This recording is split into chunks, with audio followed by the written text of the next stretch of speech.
Hello, I'm Colin Baker. Of course I am, whether you like it or not. And you are watching The Sirens of Audio. Keep watching. It's good.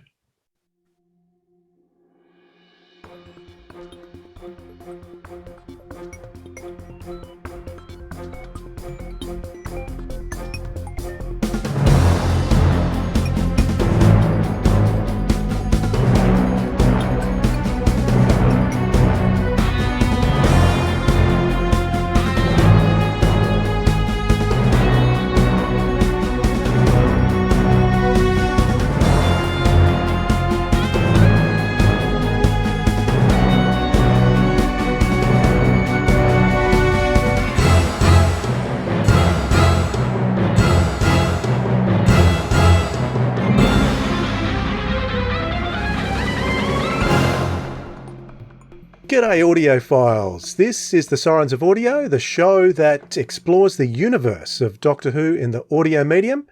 My name's Dwayne. My name is Philip. G'day Dwayne, g'day audiophiles. G'day Philip, and our first full episode with the Joe Kraemer theme. If you heard our little mini podcast episode, we introduced that theme. We were very, very excited about it and very, very grateful to Joe Kraemer who is the guest on our show this evening. But yeah, very exciting to have that as part of our podcast from now on, Philip. Yeah, it sounds fantastic. I'm so thrilled with that. Played Turn it it over up and over loud. again. I know, it's fantastic. That's awesome. So looking forward to sharing our chat with Joe Kraemer with you later in the episode. But before we get into that, I just want to start off today's episode with some feedback that we've received online, because we've posed a few questions over the last few weeks to the audience, and they've come back to us with a couple of suggestions from a few different sources, actually. The first bit of feedback I want to read out is from Anthony, and he wrote this to us via our Instagram. So Instagram, Facebook and Twitter, all of those accounts are at Audio Sirens is our handle, so you can find us there. So Anthony said to us, "Hello, just started listening to your podcast and wanted to say how much I enjoy it. It's nice to listen to a couple of fellow Aussie blokes talk about something I've enjoyed for many years. Appreciate the time and effort you have both put into it." So I thought that was a lovely message. It is nice. Did you catch that one as it came through, Philip? I did see it come through. It made me smile. Yeah, it's nice to get the feedback from the Aussies, because the Aussie audience, for us, being a podcast that focuses on audio drama, the Australian demographic is not as high as, say, a normal Doctor Who podcast would be, because the Australian culture isn't really geared for audio drama as much as particularly the UK audience, but even American audiences, I think, are more used to audio drama.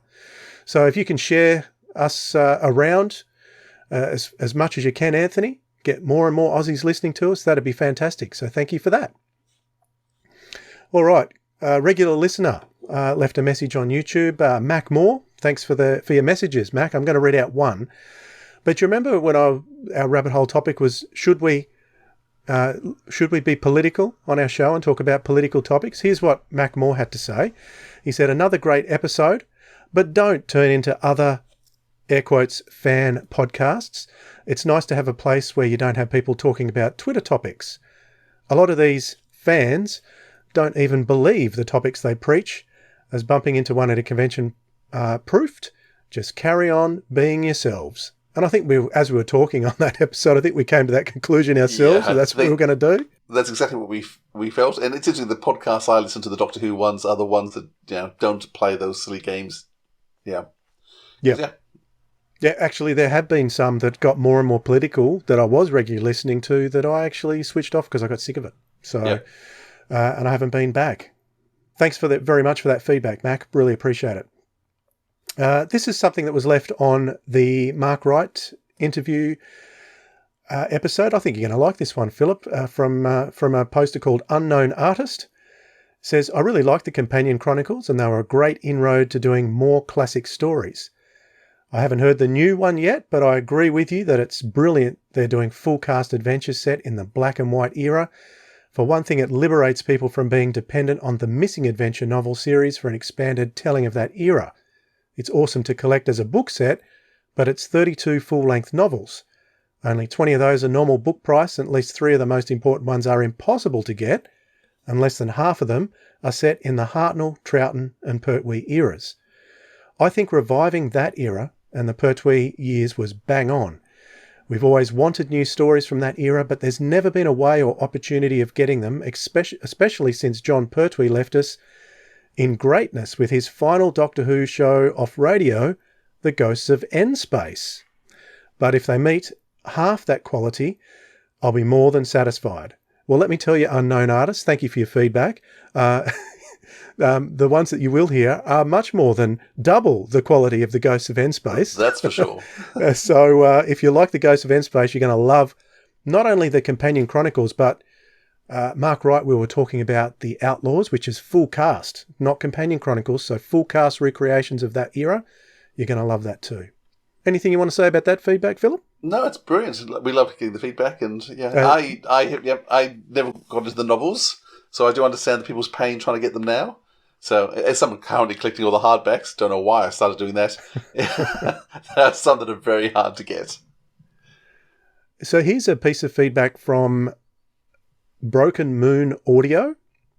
This was also posted on the Mark Wright interview, where we also asked the question, how would you like our longer episodes? Would you like them in one hit, or would you like them split into two? And we got several pieces of feedback, all requesting the same thing. So I was hoping for this, being the editor myself. It means we can get more content to you. But I'll read the feedback from Broken Moon Audio. They say, I always like it when the episodes are longer and complete, so I can decide for myself when I want to take a break. And you prevent that you lose listeners on the second part of a podcast because they may forget about the second part or are too lazy to search for it. Or in my case, I'd probably look at it and go, I've heard that one already. I don't need to worry about that. So we had several pieces of feedback that were saying similar things. So I think that's helped me in that question. So answering that question for us. Yeah, and I think he's right that the second parts generally, the only case which is different is the Gary Russell. The Gary Russells, each part got more viewings later on than the first part, which I don't quite understand why, but that's there. But certainly, Louise Jameson was, I think, the first one we split, and her part one has had far more viewings and listenings than part two. And part two is brilliant. So if you haven't listened to the Louise Jameson one on part two, go listen to it. Yeah, get back there. One of our early episodes. So that's it for our feedback that I'm going to read out for today. That only leaves one thing before we get to our interview with Joe Kraemer. Philip, do you know what that is? No, what's going to come now? It's a rabbit hole. Let's go.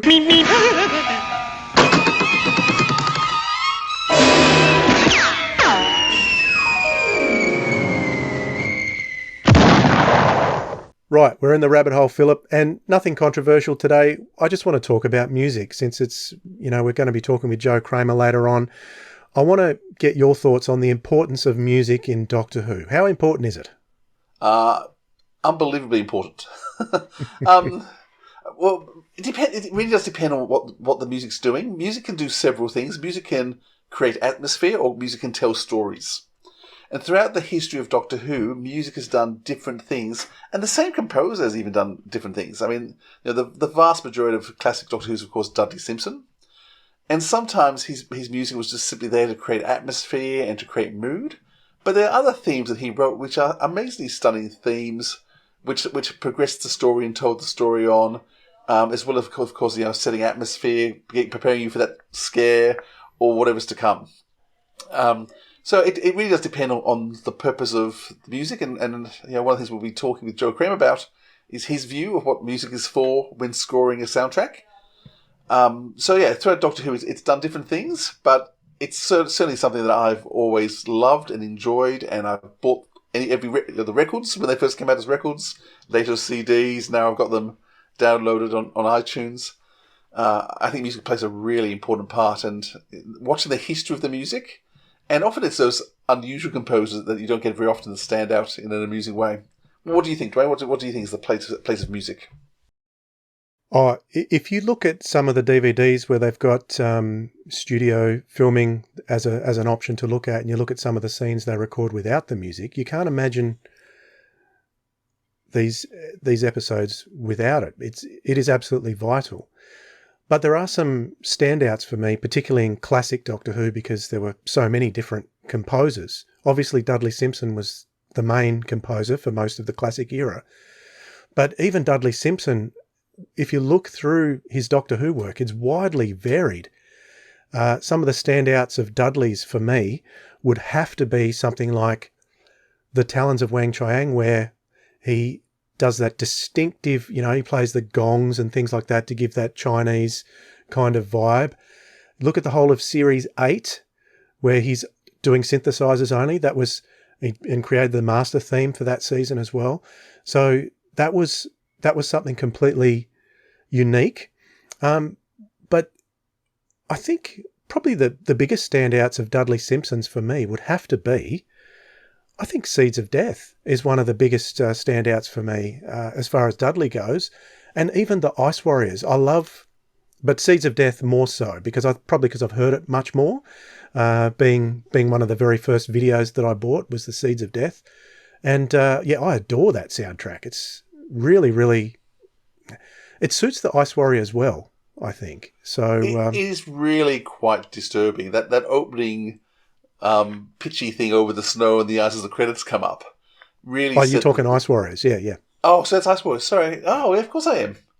Okay, but he does something. He does something similar in the Seeds of Death, which I haven't noticed so much because I had it on video. I watched the and all the credits were cut out on the video version, so you never got that. But he does do it in Seeds of Death as well. I think it's like a operatic type theme over the moon, sort of going across that's the right, moon. yes too.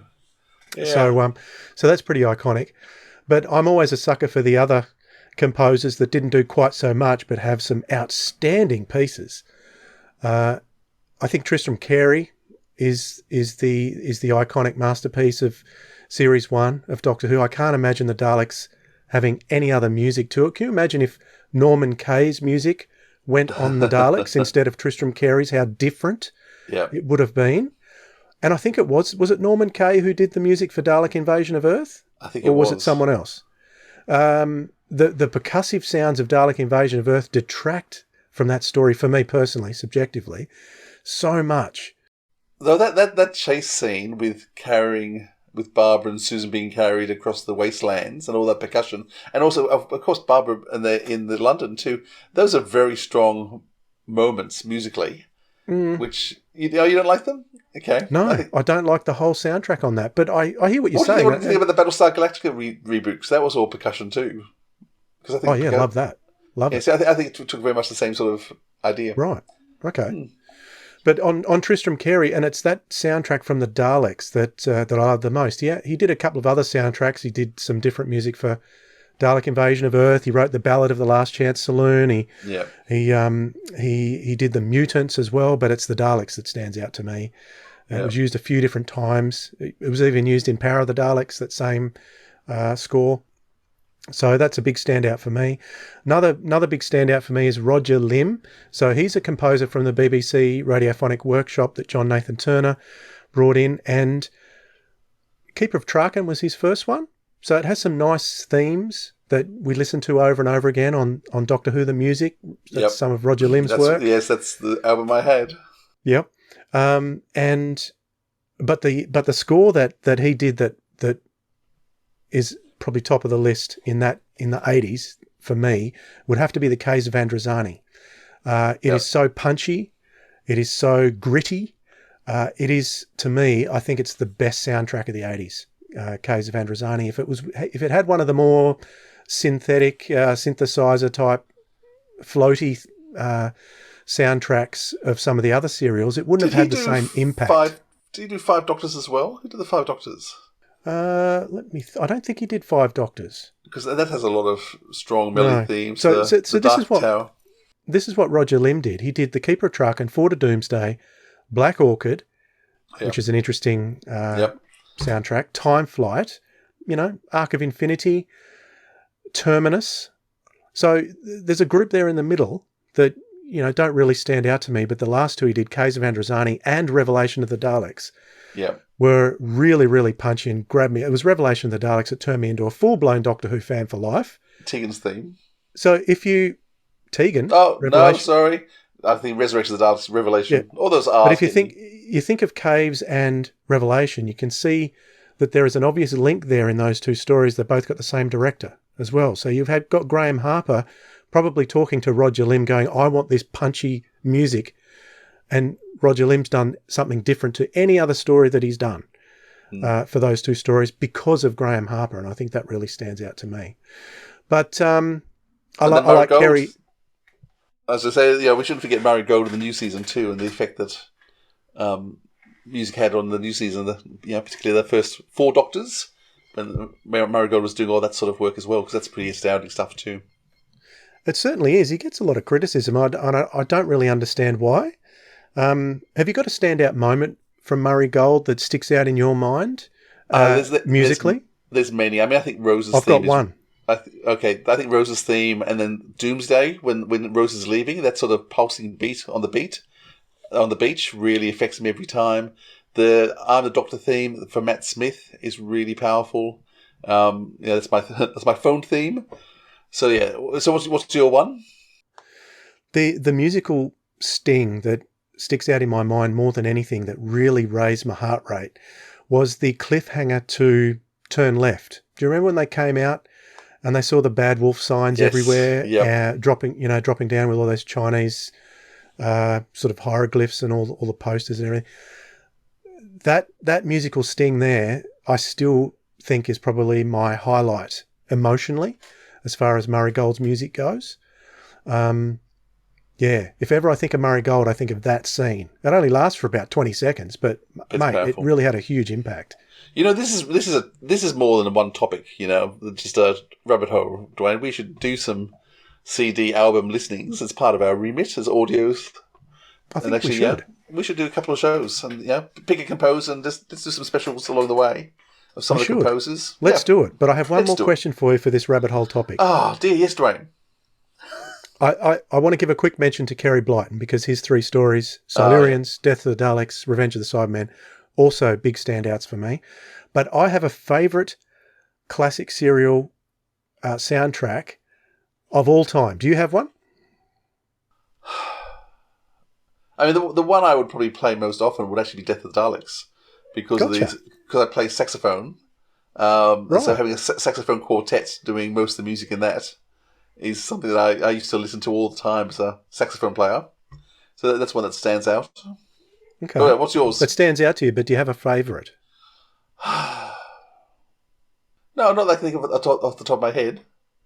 Okay. What's your favourite? I'll give you my favourite then, and it would be a composer who did just 2 stories for the 4th Doctor. Geoffrey Bergen was his name. Yep. So he did The Seeds of Doom, but my favourite soundtrack of the classic era is absolutely Terror of the Zygons. I think it is the most eerie, scary soundtrack that's most suited to the scary side of Doctor Who ever. And I can't imagine Terror of the Zygons without it. He gets the Scottish theme, he gets the absolute horror of the Zygons, who are really quite silly if you look at them carefully, but he manages to evoke such scariness and fear throughout that whole story that is a beautiful thing. And once again, his 2 stories, both directed by Douglas Camfield. So once again, the director had a big part to play in these ones. Yes, definitely. Well, okay, yeah.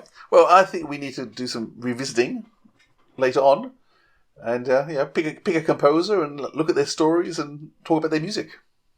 Let's do it. Let's jump out of the rabbit hole. We'll have a chat now in a moment with Joe Kraemer, but first I'll throw in a trailer, not for his first Doctor Who, but I'll throw in a trailer for the first Big Finish story that he worked on. It was Vienna. Here's a trailer. We'll be back with Joe Kraemer in a moment. Coming soon from Big Finish Productions, Vienna Series 2. Ladies, gentlemen, colleagues, friends, welcome one and all. Dinner will be served later, but first, it's time for the reason for tonight's gathering, the Vienna Salvatore Experience.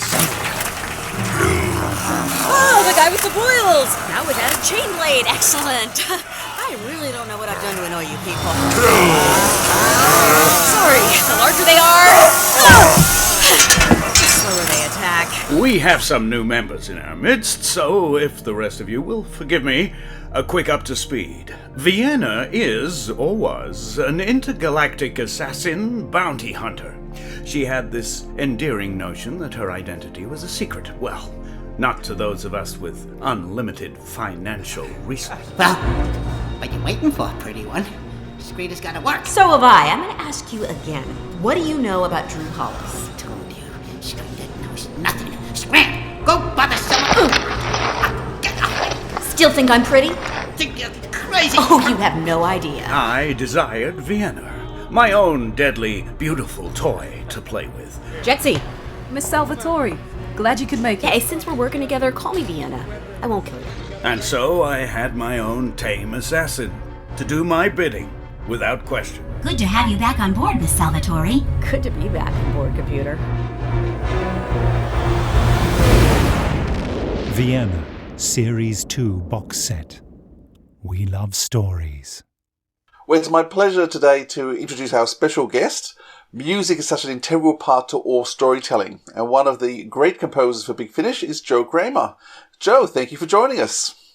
Well, thank you for having me, guys. It's really great to be here. Now, firstly, do you want to tell us where in the world you are? Because we're used to, we've got our Aussie accents, which I don't know how Aussie we sound. We're used to lots of British accents with people we talk to, but yours is slightly different. So where in the world are you? Yes, I'm American, and I'm in Los Angeles. Yeah, I'm in Los Angeles, in the Valley, in post-production land. And, you know, it's late in the evening here, and it's, early in the day for you? Just past midday, yeah. Yeah, so just here in LA, another sunny day. Now, my understanding is you grew up in New York, though, so you must have made the trek west?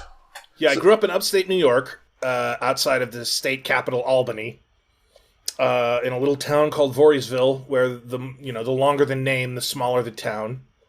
And then I moved to Boston to go to school at Berklee College of Music, and then after that moved out to LA to chase Hollywood dreams. So, yeah, I've been here ever since. I've got my accents right. You have got more Eastern accent than the Western. Do I think so. Yeah. Well, hey, dude, I'm not like Californian, man. You know, that's exactly true. You know. How did your passion for music start? You know, as long as I can remember, I've always been, interested in music and had fun with music. As a little kid, I remember playing the piano and just loving playing the piano and singing songs. And my dad was, alongside his brother, they wrote their own songs and would make their own recordings using like reel-to-reel tape recorders in the 60s and 70s, in the home recording kind of thing. Before that was really something a lot of people were doing.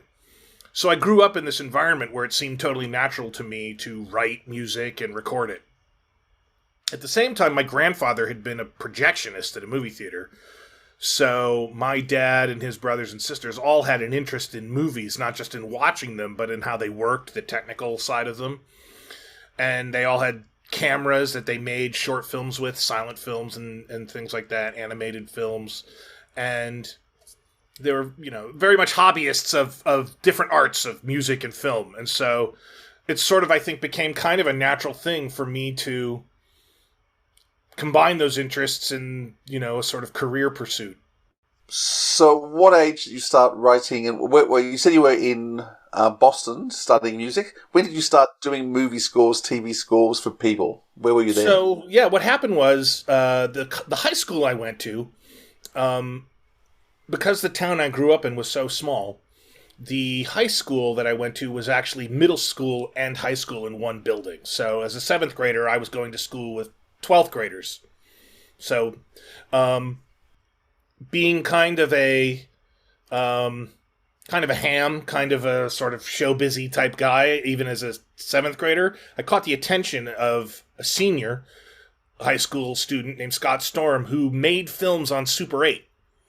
He had a sound camera, and he had a projector that could do multi-track sort of recording on Super 8 film. And so he would make feature-length movies on Super 8, and he cast me in one when I was in 9th grade. he always remembered me from when he was a senior and I was in 7th grade. So he cast me in a role. And then while we were shooting the film, I was talking to him about music because my father, being an amateur musician, had a home studio with a 4-track and some synthesizers. And so, you know, he had never really worked with somebody who could write a score for him before, Scott. He would score his movies sort of using needle drops from Tangerine Dream Records and Peter Gabriel and stuff like that. Yep. And so this became a chance for him to have an original score and for me to, you know, write music for a movie. As a kid, you know, the first 2 albums I bought at the record store were Magical Mystery Tour by the Beatles and the soundtrack to Superman the movie.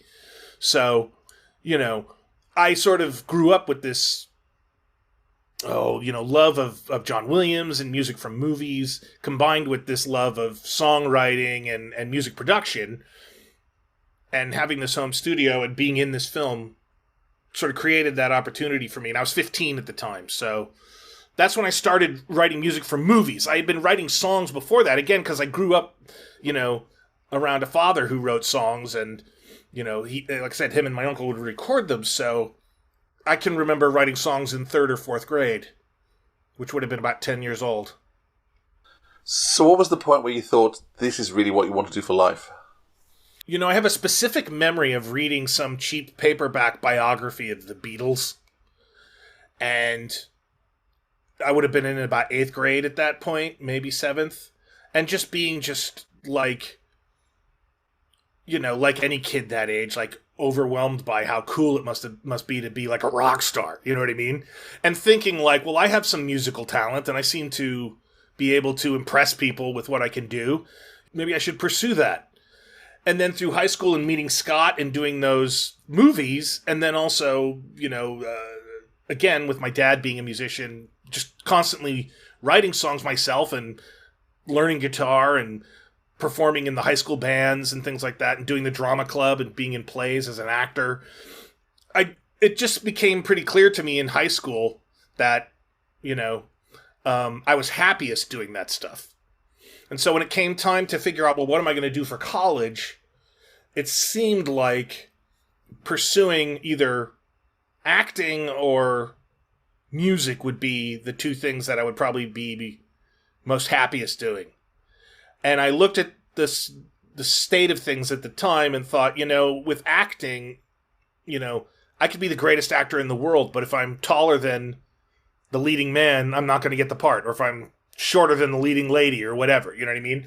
Or if they want a blonde and I have brown hair, you know what I mean? And there were just so many things that had nothing to do with talent or skill that could get in the way that I thought, I think pursuing that would be just like heartbreaking and soul crushing. And so I decided I'm going to chase music instead. And I also thought, well, whatever skill I have at music, I think it's more unique than whatever skill I might have as an actor. You've mentioned the Beatles a couple of times in our discussion. What was it that appealed to you about the Beatles? Well, I loved, you know, that they wrote their own songs. I loved that they incorporated orchestral elements in their music. That things like the Abbey Road medley with this big symphonic orchestrations by George Martin, or Sgt. Pepper, Magical Mystery Tour. I mean, my favorite thing on Mystery Tour was I Am the Walrus, which is very symphonic with its horns and strings. And the trumpets and Magical Mystery Tour, the song, and, you know, the orchestrations for All You Need Is Love and Strawberry Fields, Penny Lane. All of those things, just that blending of sort of songwriting and orchestration really appealed to me. And I also, as a kid, loved The Nutcracker Suite by Tchaikovsky. And, you know, combine that with Star Wars, Superman, and the Beatles, and you sort of have, I think, kind of all the elements that go into the melting pot in my mind when I'm writing music. Yeah. So when you went to study, did you study composition or music instruments? So Berklee College of Music in Boston was one of the only schools in the country at the time that had any kind of film music program where you could study the craft of scoring a film. So in addition to studying composing, and studying scales and modes and orchestration and arranging and melodic construction and harmonic structures. They also taught how to conduct and how to time things out using math and counting frames and seconds and frames to hit specific things in a scene, and how to write music that could synchronize to the scene, and how to make a click track. And this was in the dying days of analog and the very nascent days of digital. So, like, I learned how to do all the music editing stuff on 16 millimeter film and 35 millimeter mag on a Moviola, and then translated that understanding over to Pro Tools. First the Waveframe, actually, which was like a dinosaur of a digital editing platform from the 90s, and then eventually over to Pro Tools, and now anything, Logic, Cubase, Sonar, all those things. So I learned those technical things, and then I also took composition courses, and then there were a lot of electives that I took that dealt with songwriting and lyric writing, because those things also really interested me, and creative writing, and I took a theater course that they had, so I tried to stay eclectic and well-rounded in my studies. So when you finished, is that when you moved to LA, or did you do some other things first? Right. So during the time that I was at Berkeley, which again, it was in Boston, Scott Storm was living in Boston. He's the filmmaker that I grew up with. And through him, I met a couple of guys from New Jersey who made films. The rather infamous Bryan Singer and his writing partner, Christopher McQuarrie. And that relationship led to... by the time I was at Berkeley, they were in California, starting their upward trajectory. So I would come visit them, and it was during one visit that I realized, I think I'll probably be moving here to LA to pursue some sort of career as a composer. And then when I moved to LA, I moved in I graduated from Berkeley in May of 93. And I moved to LA in January of 94, on the 11th, in fact. And I only remember that because 6 days later, on the 17th, was the Northridge earthquake. And it just so happened that a student, a classmate of mine from Berkeley, was living in LA. And she was working in a post-production facility, sound mixing facility, an editing facility. And her assistant freaked out after the earthquake and just left the state, moved back to the East Coast. And so she was in a jam and knew I had just moved to LA and figured, well, Joe might need some work. And so she very kindly, her name was Tammy Hostletter at the time, but Tammy Fearing now.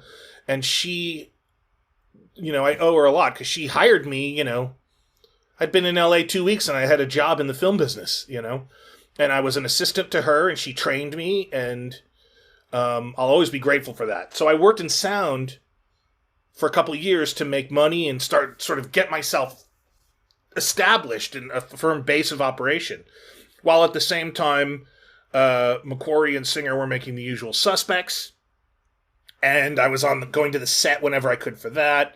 And McQuarrie and I seemed to be on the same page in terms of films that we liked and music that we liked. And so that relationship built over the next couple of years and led to doing The Way of the Gun together, which was our first movie we did together in 1999 and into 2000. So The Way of the Gun was your first big movie, big score. I think you conducted that as well in terms of the orchestra. Mm-hmm. How big a process was it to do your first big main movie score?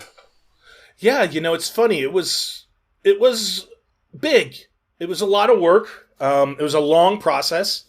McQuarrie had been through some experiences on other projects where he felt like the final score was overly reminiscent of the temp score, shall we say?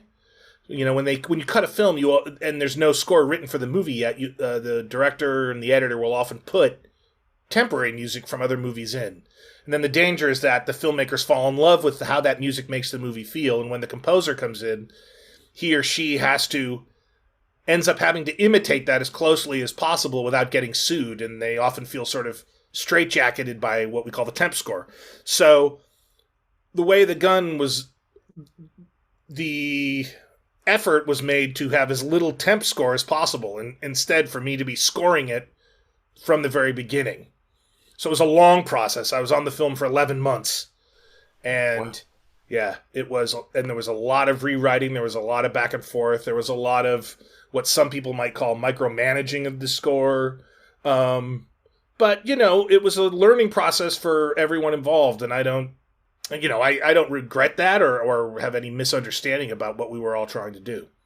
But yeah, it was big. It was interesting. It was for a studio which isn't around anymore called Artisan, and they weren't exactly sort of, Disney when it came to deep pockets. They were definitely interested in maintaining, financial responsibility in terms of the budget, and that extended to the score and the resources that we had to achieve the score, including where we recorded it and how big our orchestra could be and those kind of things. And that was a lot of learning as well in terms of, the difference between having 90 players at Abbey Road Studio 1 and 45 players in a rock and roll studio in Seattle, And I had to adjust a lot personally and professionally to get something that would work for the finished film in that regard, if that makes sense. Yeah. You come across in your Big Finish interviews on the extra CDs as a huge Doctor Who fan. So we've talked about some of your influences through your growing up. Mm-hmm. Where did your Doctor Who fandom come from? Yeah, so I'm a giant nerd. You can see over my shoulder my little, shelf of figures and things like that. I'm a big genre nerd. I love sci-fi. I love television, like serialized television and long-form storytelling. I love comic books. I was a huge Trekkie, huge Star Wars fan. And yeah, in Albany, there was a TV station that would show 30-minute episodes of Doctor Who on Saturday mornings at 6:30 a.m. And the British television paradigm, if you will, of shooting all the interiors on video and the exteriors on film was such a different look to anything, on 16mm film, in fact. And it was such a different look to anything in America, which was at that time still being done like on 35mm film for television or video for sitcoms, but they would never like mix the two. And it created such a strange, as an American, it was so different that in and of itself created a strange otherworldly quality to the show. The ones that they were running were like the first few seasons of Tom Baker. So like basically the Liz Sladen, Sarah Jane Smith, Tom Baker stories. And I would see, Ark in Space, and with that sort of chroma key CSV, or whatever they call it, CSO, chroma key visual effects, which again were just so different from the way they did visual effects on Star Trek with film, or that I became fascinated with it. And being a Beatles fan, of course, I had it was already something of an Anglophile. The vernacular that the Beatles would write their lyrics in was very common speech of like Liverpool and England and slang. And to the American ear, it sounded exotic. The same things with Australian slang that sounds exotic to us here in the States, and those things all combined, it was just fascinating to me, this show. And so I started setting my alarm so I could get up on Saturday morning and watch it. And then I discovered that like local public television in America was showing episodes as movies. They would take a whole story and cut it into a movie. And I was really thrown off because my mom loved the James Herriot books. And so we would watch All Creatures Great and Small.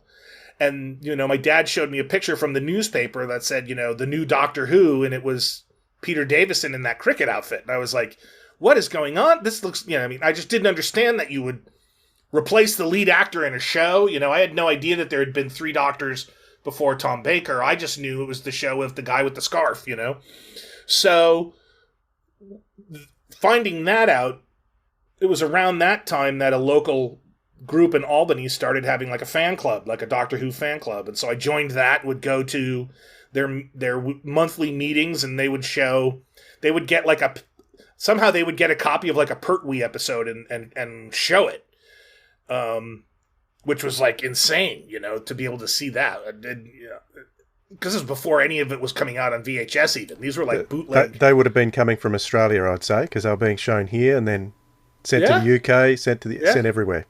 Exactly. And, they were like, clearly they had been, taped off the air and then copied 4 times, And I remember going to some convention at a hotel in Albany where they actually showed An Unearthly Child, which, I was like gobsmacked to be able to see that.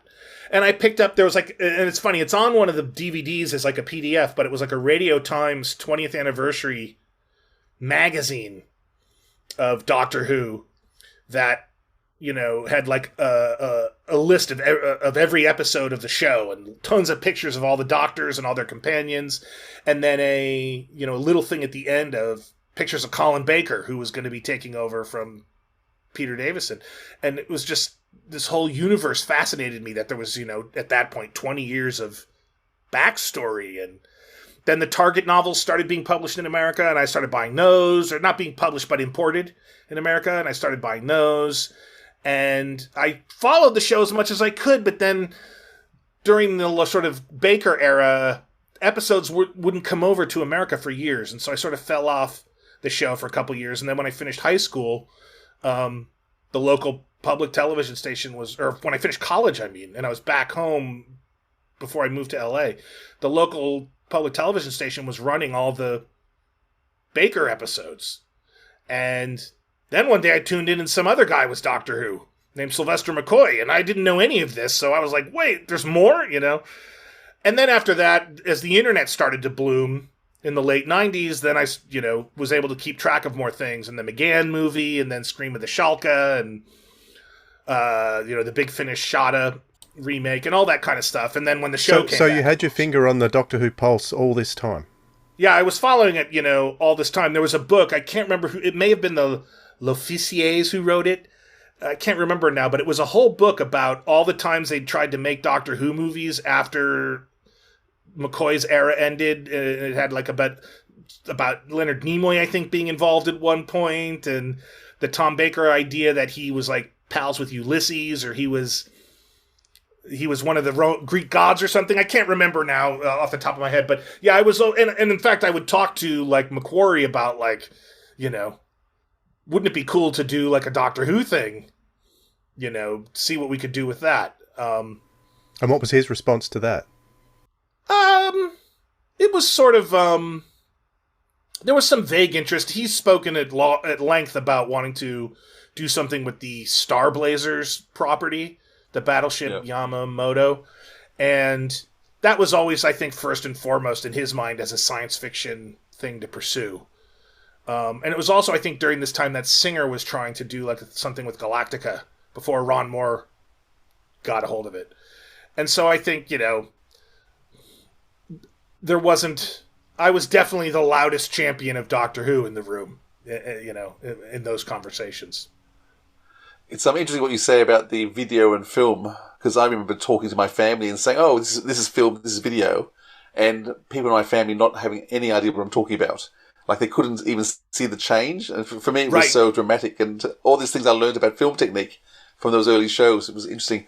Do you have any reflections on the music? Were you paying much attention to music in Doctor Who early on, or it was just the show you were watching? Again, it was... Yeah, sorry, I didn't mean to interrupt. It's another part of the sort of otherworldliness, because it was so different from, like, the Star Wars scores that I loved, or Indiana Jones. Williams, who was... and the Beatles are very melodic and relatively tonal composers. They don't generally get atonal too much. Williams will when needed, but I mean, you're generally like the main title to Star Wars is a pretty diatonic tonal piece. Whereas like what Dudley Simpson was doing was like 12-tone serial composing of and also being realized with a small chamber group of eclectic instruments. It wasn't a symphony orchestra. So yeah, that was definitely something that I was sort of another thing that seemed utterly alien to me. And I remember I got when I was part of that fan club in Albany, probably around 8th grade, I remember I got a cassette of like Doctor Who music that had like the original Ron Graemer, Delia Derbyshire version of the theme. And then it had, I think it was Peter Howell did the remake, was it? Yeah. And then it had like a Sea Devils suite and an Earthshock suite and music from Malcolm Clark. Snake Dance or Kinda, Leisure Hive, all that stuff. And that was like on constant rotation on my Walkman. I was always listening to that. What did you think when it changed from the Dudley Simpson music, the small live orchestra, to the... there you go, Twain's got us. I'm listening. Okay, I can go get mine too if we're going to play this game. I wanted Joe to see it. That's the album you're talking about, Doctor Who the music. Yeah. Now I had it on cassette originally, but I managed to get it on disc eventually. I've got it on vinyl too. But I'm not going to go get mine. I have it on CD too, actually. Yeah, so do I now. Yeah. So no wonder I can't get a good price for it on eBay. It's everywhere. It's everywhere. Yeah. Now, in terms of when the music changed from Dudley Simpson to the electronic scores, what was your view of that as a muso? I didn't really I have to be honest, I didn't really how do I put this? I knew it was different, but sort of like you were saying about the difference between film and video, I didn't necessarily perceive like, oh, it's a different composer and it's a different way of doing the music. I just thought, well, the show's changed, same way that the music has changed, inverse. The music has changed the same way this show has changed. Everything felt so different when J&T took over to me. Yeah, it did. It just looked different. Just the color was in your face too. And, right. Yeah. Yeah, I mean, the Leisure Hive feels like a different, like a reboot almost. Yeah. In a lot of ways. Same way like when Barry Letts took over for Pertwee, that it felt like a reboot, Yes. Yeah. Just back to your other compositions first, because, I mean, what you have done is just huge in terms of different scores and things. In terms of popularity, I guess the two really big films you did was Jack Reacher and Mission Impossible Rogue Nation. Those are scores, and both are amazing scores that just make the action drive. So you do these massive scores, massively huge stuff. How did you come to work for Big Finish, a little company in England? Well, again, being a Doctor Who fan, I was aware of Big Finish as a listener. And I remember when season 1 of the reboot came out, the Eccleston DVDs, and watching the special features and seeing Nick Briggs doing the Dalek voice on set, and knowing that from reading the liner notes that he was part of the Big Finish team. I don't know, just sort of keeps like making a mental note of keeping an eye on that, and then what happened was that around 2012, when I did Jack Reacher, by that point I'd been buying everything that came out on DVD of Doctor Who and watching all the special features. And I got an email or a DM or something on social media one day from this guy, Andrew Cartmel, who was a fan of the score to Reacher. And I was like, that can't be the same guy that's on the Doctor Who DVDs. And I'm such a nerd, I recognized the name, you know what I mean? So, I looked it up, and sure enough, it was the same guy. And so we became friends remotely, which... in the COVID world doesn't seem so weird, but at the time it was a little more strange. He was a huge film music fan, and we sort of bonded over that, and I was a huge Doctor Who fan, and he sort of reluctantly bonded with me over that, And then at some point I muscled up the courage to say to him, hey, because there was a special thing on a DVD, one of the DVDs, about how they were taking stories that had never been filmed and making Big Finish audios out of them. And Andrew had written one or two or some amount of those as well. So I thought, well, he knows Big Finish. He's worked with them. So I muscled up the courage and asked him if he would mind talking to Nick Briggs on my behalf. And now this part I only know secondhand through Andrew and Nick, who've both told me about it. But Nick was really like, does he understand? Like, we are, this tiny...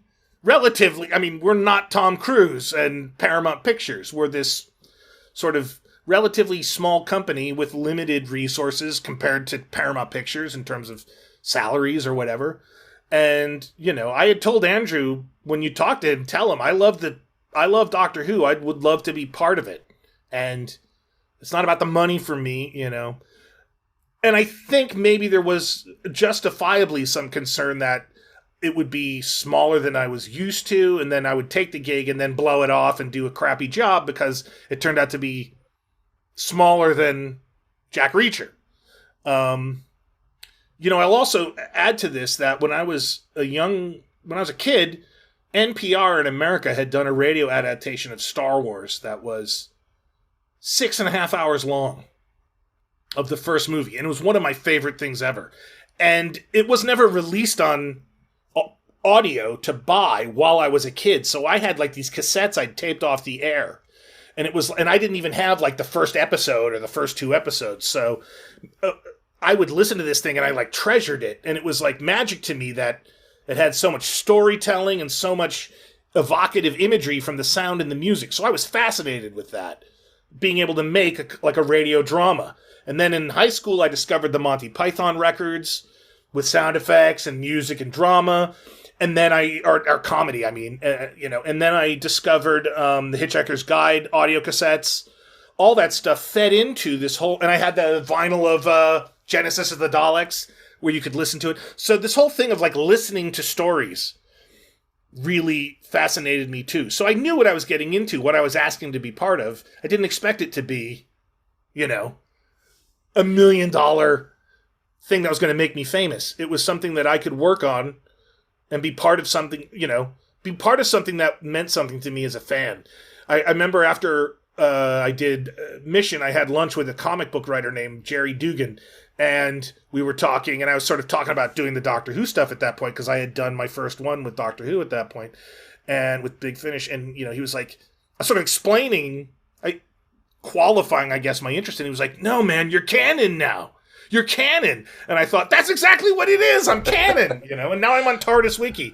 So, I just find it astounding, though, at the same time you're making a multi-million-dollar film soundtrack with Tom Cruise in Mission Impossible, you're working on The Defectors for Big Finish at the same time. Yeah. Yeah, but it meant something to me, In fact, I was in England. I was in London at Leavesden on set supervising all of the opera sequence from Rogue Nation. And I would come outside and call Nick on the phone to organize what was happening with Defectors and some music I was doing for the very first project I did with them, which was a Vienna. It's a spin-off with... we know Vienna. Okay. Yeah, and I did an episode of Vienna. And... So yeah, I lived in England. Were they testing you out, making sure you were good enough? I think so, a little bit, I think we were both testing each other out, to make sure that I was happy doing it, that I wasn't like, oh, this is, whatever, cheesy or small time or, whatever, low budget. And so then I came back from England, having been on the set with Tom and Alec Baldwin and Jeremy Renner and Simon Pegg and all the guys and Rebecca Ferguson and everybody, and sat down and started doing all the sound design and scoring for the Defectors while I waited for them to finish shooting Mission Impossible so I could move back to England and write and record the score. So Defectors happened in the middle of that movie. So yeah, you're right. I was literally going from like one to the other. This is Greyhound 4 to Greyhound Leader. Are you receiving me? Over. Coming soon from Big Finish Productions. Whoever you are, you still haven't explained yourself. Captain Yates has been relieved of his duties, Miss Grant. I have orders to take you and the Doctor to a secure location immediately. You're not serious. Deadly, Miss Grant. Doctor Who. The Defectors. Doctor? Hello, Joe. I'm guessing I'm not quite the Doctor you were expecting.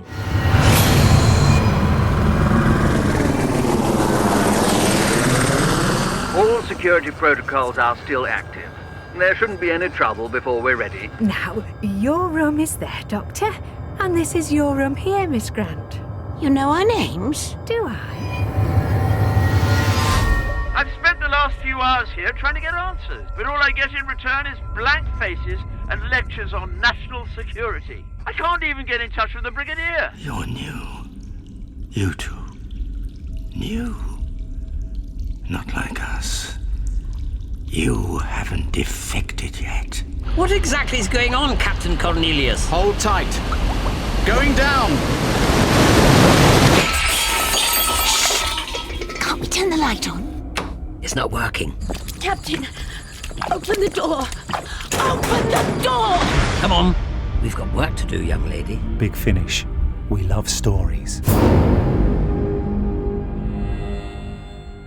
You could have spoken with Simon Pegg about Big Finish because he's done quite a few. Yeah, it was interesting. I didn't really nerd out too much with Pegg until the score had already... Funnily enough, what really opened up, I guess, my comfort with him was that he came to one of our recording sessions at Abbey Road. And after that, I felt more comfortable because I felt like, he had seen me on the podium conducting a 90-piece orchestra. I felt a little more qualified to fanboy out with him a little bit because I was also kind of legit. And then I nerded out with him and tried to sort of squeeze him for some Star Wars information, because he had shot Force Awakens, but it hadn't come out yet. And to his credit, he was very tight-lipped. So, The Defectors is an interesting story because not only do you do the music on that, but you also do the sound design. So I've noticed that often someone will come in and do the music, someone else will come in and do the sound design. What dictates someone to come in and do both or the other? How does that work? Well, the original brief from Nick was, when I first reached out to him, I said, I'm interested in doing the music. And then he said, well, because of the budgets of these things and the schedules, usually the music and sound are done by the same person. And that way you can sort of amortize the full audio budget for music and sound design. If we split it up, it isn't always enough for anybody to want to do one or the other. Does that make sense? Yep. So, I justifiably, I think another element of Nick's caution, rather than just jumping in head first and working with me, was, am I up to scratch as a sound designer? Now I had worked on The Simpsons, I'd worked on The X-Files, I'd worked on Independence Day, The Mask, Dumb and Dumber. I had spent 5 or 6 years working in post-production sound while I waited for composing opportunities to make a living. But I don't really, at the time I kept that very quiet because I didn't want to get pigeonholed in the sound world. I wanted to be known as a composer. But I shared with Nick that I had this experience. So he sent me I think he sent me 2 scenes from a Dalek story. The dialogue, and said, go to it and let me hear what you do. So I did all the sound and then I did all the music and then sent it back to him and he was like, oh yeah, okay, great. No, gotcha. And that reassured him that I was, that I wasn't going to just sort of put some drones under the studio dialogue and a background effect and that was it. I tried to make it sound like a movie. You had to audition for him. Yeah. But again, I didn't begrudge that because there are things I would not audition for. You know what I mean? There are things that I would audition for because it's something I want to be a part of, And that was one. And, what they were asking, they didn't say, oh, here's a whole box set, do it for free, and if we like it, we'll hire you. They gave me 2 scenes and said, take a day or 2 and show us what you would do, however long it was, and show us what you would do with these 2 scenes. So it wasn't a massive imposition. Now, my understanding is now with a lot of the sound design you do, your son puts a lot of the audio stuff together? Yeah, so what happened was, after Defectors, the sound design is the major time commitment of these projects, funnily enough, because you have to edit all the dialogue, which involves being something of a picture editor on a movie or TV show. I get a script that indicates in certain spots which take the director would like to use, but in other spots, there is no indication. So it's up to me to pick what I think is the one the director is going to want, and then to control the pacing of the scene editorially. And especially now with COVID and remote recording, there are often sort of these pregnant pauses between lines and unnatural gaps because of bandwidth and Zoom delay and things like that, whatever software they're using. So it's even more critical now for the sound editor to be able to have a sense of rhythm about the performances. So that takes some time to get right. Then I approach the sound from the disciplines I learned in the film world, the world of film sound. So I do like a backgrounds pass where I just do all the room tones and ambiences. And then I do like a footsteps pass. And then I do a Foley pass. Sometimes I record the Foley myself, and sometimes I cut it using Foley libraries. And then I do the specific sort of sound design stuff of doors and TARDIS controls and lasers and all that kind of stuff. And that process is very involved. For a 1-hour show, it might take me a week to do the dialogue, and then 2 or 3 weeks to do the sound. And then on top of that, then another week to do the music for that hour. So that's 5 hours, 5 weeks of work right there. And if I need to get it, if I've also got a movie that's happening, it's helpful to have somebody do the sound. So I hired a friend from Berkeley to help me with the sound named Josh, and we worked together for quite a while. But then, it can be grueling work, and people get burned out, of the day in, day out of doing nothing but sound editing and sound design. And so he took a break, and I hired an up-and-coming composer and sound designer named Kristen Simpson, who worked with me. And then she got some music opportunities and some employment, I think, teaching and composing. So then my son at that point had graduated high school, and we were talking, and he was a Doctor Who fan. We went to see the Bells of St. John's at Comic-Con in whatever year that was, and we sat in the audience together and watched it like nerds. And, he's expressed, through high school, he expressed an interest in music production and engineering. And so I asked him if he'd be interested in being trained in this discipline and learning it, and he said yes. So that's how that happened. So now he's doing the sound design for me, and I'm teaching and supervising and refining as we go along. And every project he does more and more, and I do less and less in the sound. What a nice nerdy activity to do with your son. It is nice, and, I'm aware of nepotism and things like that. I will say he was my third choice. I had Josh and Kristen first. So, I hope no one out there who's trying to break into sound feels too offended by that. And, if you're really desperate to get into sound, find me on social media and let me know, because I can always use help.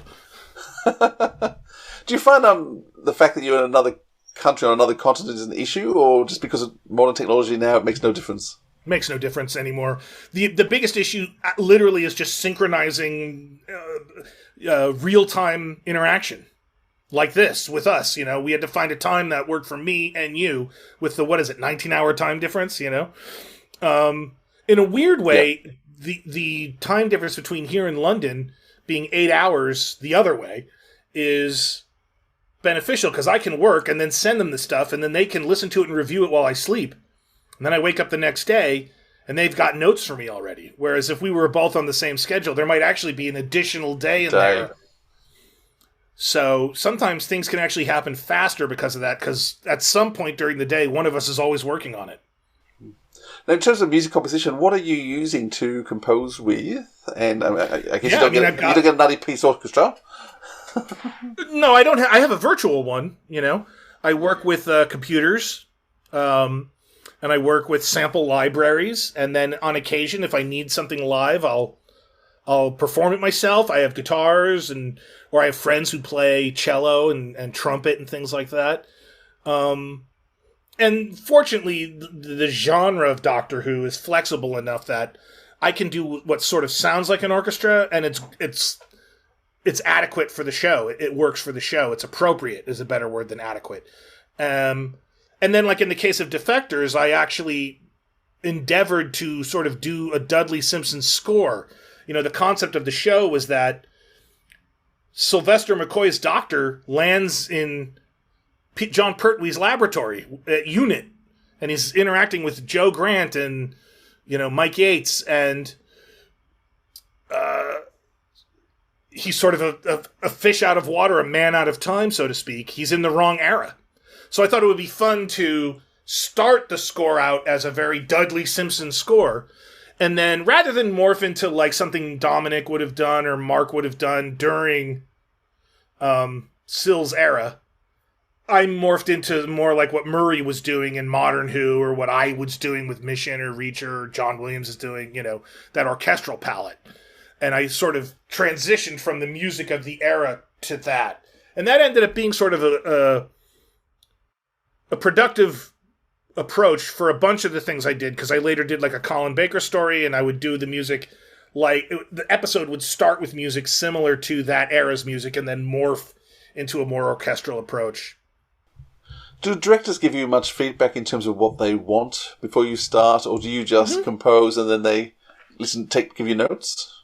Yeah, I mean, in fact, with Vienna, the original plan had been for me to score all 3 episodes of the Series 2 box set. So I wrote the theme, and then I scored the first episode, and then there was some creative difference. It happens. It wasn't a problem between what I wanted to do with the score and what the kind of score they wanted, and it was decided amicably on all sides that, I would adapt the score I'd written for episode 1 to what the director was looking for, and then somebody else would do the other 2 episodes while I went off and was on set for Mission Impossible. So it worked out for everybody. I was, of course, at the time worried, I blew it, But then Nick was like, we've got this other thing we want you to do anyway. So, and that was Defectors. I made sure when I did Defectors to talk with Nick about what he wanted for the music, and then to actually send him some demos of what I intended to do, and he was fully on board with it. I remember I did a story called Static. Yep. And if I recall correctly, Jamie was the director of that. I hope I'm remembering that correctly, and I apologize if I'm not. But the director definitely wanted more of a modern sound design drone sort of score than an orchestral adventure score. And so that was definitely something that I remember being directed to do. And then for the first series of Jenny, the Doctor's Daughter, Barnaby Edwards, the director, was, thinking, I want this to feel sort of like Guardians of the Galaxy or like Hitchhiker's Guide to the Galaxy, like a sort of space comedy a little bit. And so, those were influences for those.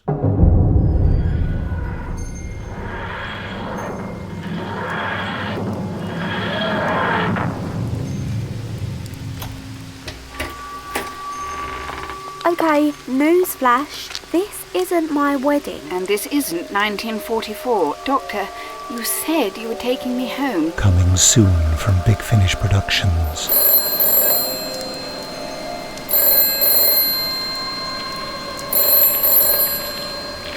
Don't answer that phone. Doctor Who. Static. Don't answer it. Leave it alone. Hello? Oh, help! Please! Somebody help me! Help! Doctor, where are you? Where are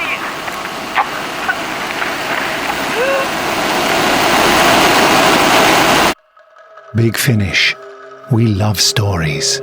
Come on, Constance. Breathe! Breathe! She's gone, Doctor. She's dead. No! I can bring her back. I can save her. It's too late, Doctor. Oh, Constance. Never giving up. Never giving in. Never giving. Jamie Robinson was the director of Static, and it's interesting you mentioned that because we did a review of Static a few months back, and it was actually doing that review and discussing the music, which is why we said we have to try and talk to Joe Kraemer because we were just so blown away by what you'd done with that score, and it was so different to other things that is out at the time. So it took us, really, we wanted to talk to you. Now, in terms of main theme, so Jenny, you did the main theme song for. What's it like when you're given the task of a theme to write for boxes that may go for years? Yeah, I mean, I love it. Talk about feeling like I'm canon. That may be my favorite aspect of what's developed in my working relationship with Big Finish. Is I got to write the theme for Jenny, the theme for Missy, the theme for the Paternoster gang, the theme for the robots. So those 4 things I've written themes for.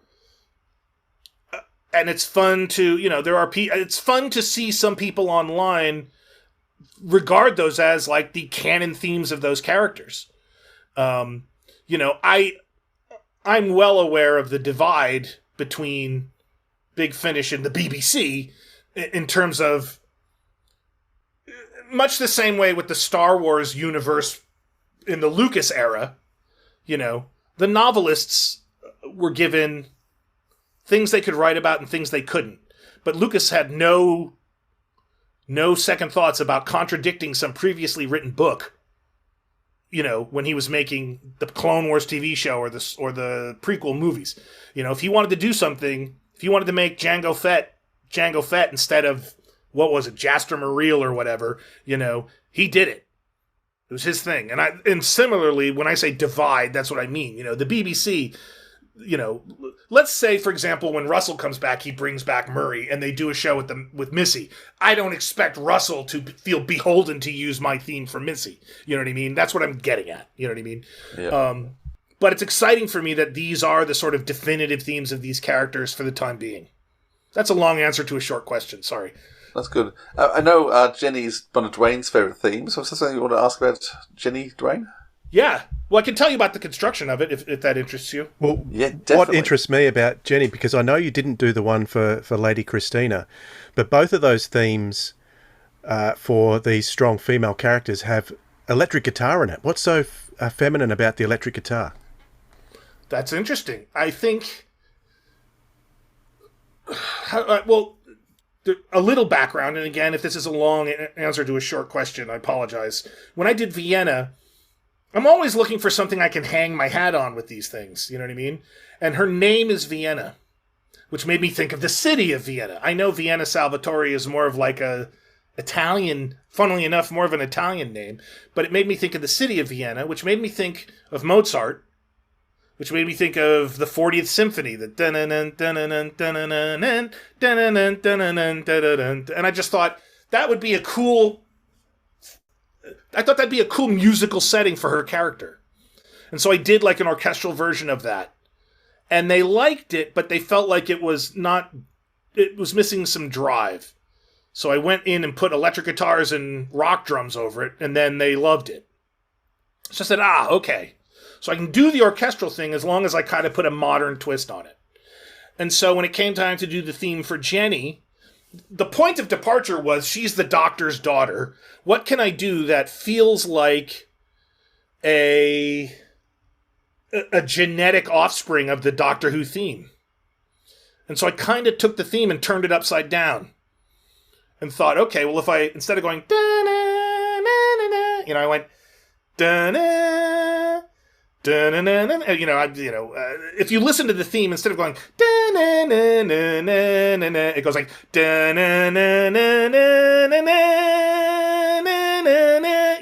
so it's sort of constructed like the yin to the yang of Ron Graener's theme. And so I did like an orchestral sort of setting for that, and then said, okay, well, I'm going to do what we did with Vienna and now add rock elements to it. And then some of it just starts becoming less conscious and more instinctive. So at the end, as it's fading out, and goes into the show, there's like a guitar that's playing like a little solo. And that just sort of felt sort of funny to me almost. And again, because Barnaby had suggested, Guardians of the Galaxy as a jumping off point, that had a lot of like the mixtape in it and all that stuff. So there was some, I'm guessing now because I can't remember exactly what I was thinking at the time, but I was probably feeling like some of that will give them that flavor, because we obviously don't have the budget to put Hooked on a Feeling in the show, so try to put it in the score somehow.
So series 2 of Jenny also allowed you to do a different theme too for one of the episodes.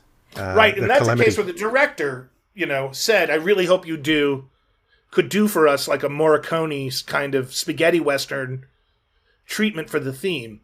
And then I noticed, of course, that it was also, as I work on the show, I'll reference the script, and it was also mentioned in the script.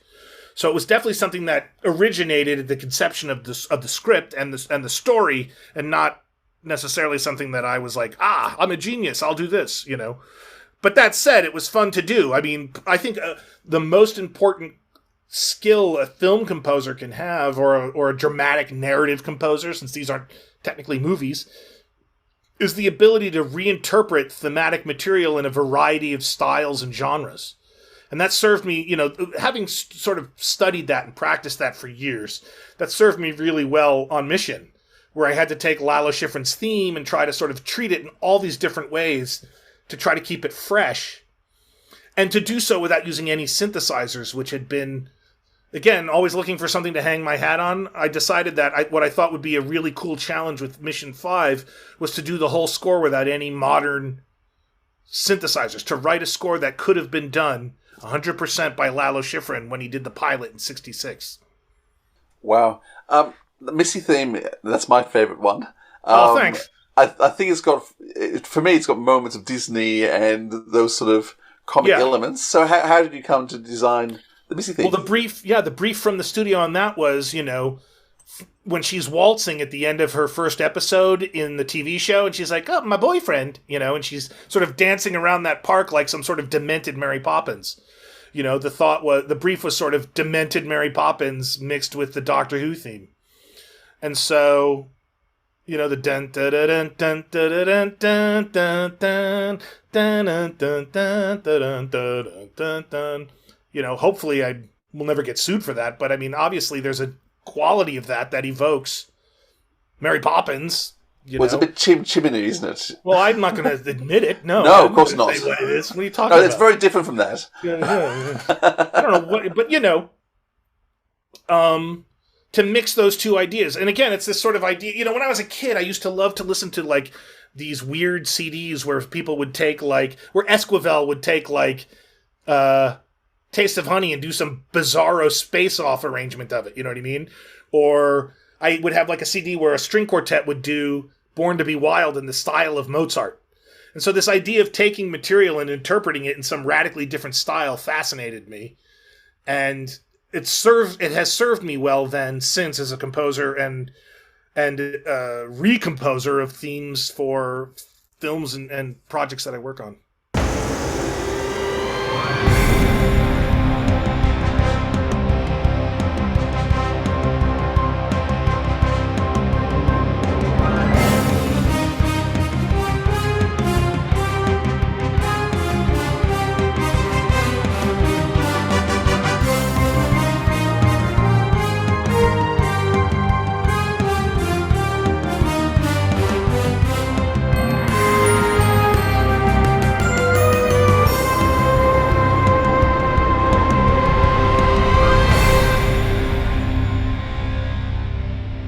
I think what I love about all the scores for Missy that you've done and all the music behind it is you pick up this sense of irony through the music. And so, because you've got this bizarre character who's totally evil, totally mad, and yet the music is playing often against type. And so it makes you feel so safe and secure when you know that you're not. What's fascinating to me about the Missy box set in particular is that our main hero is also our main villain. You know what I mean? Our protagonist is our antagonist. And she will do the right thing sometime, even if it's for the most horrible of reasons.